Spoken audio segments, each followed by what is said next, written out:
बिस्मिल्लाहिर्रहमानिर्रहीम। अस्सलाम वालेकुम नाज़रीन। आज की इस वीडियो में खुश्क खारिश से परेशान अफराद के लिए बहुत ही ज़बरदस्त टिप लेकर आई हूँ। तो चलिए वीडियो स्टार्ट करते हैं। खुश्क खारिश बहुत ही तकलीफदा बीमारी है जिसकी वजह से मरीज को जो है वो सारी सारी रात नींद भी नहीं आती। तो इससे क्या है कि खुश्क खारिश से तहफ़्फ़ुज़ के लिए आपने इस टिप पर अमल करना है जो कि मैं आपको बताऊंगी।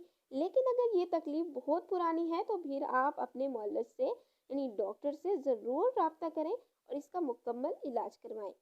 तो चलिए चलते हैं टिप की तरफ। टिप नोट फरमा लें। दही आपने लेनी है 10 तोला।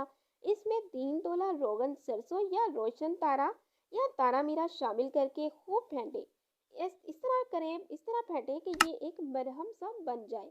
अब इस मरहम को आपने सारे बदन पर मलें और 1.5-2 घंटा के बाद आपने क्या करना है, गुस्ल कर लेना है।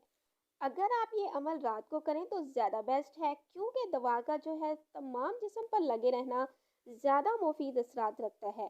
तो आपने रात को लगाना है और सुबह उठकर आपने नहा लेना है।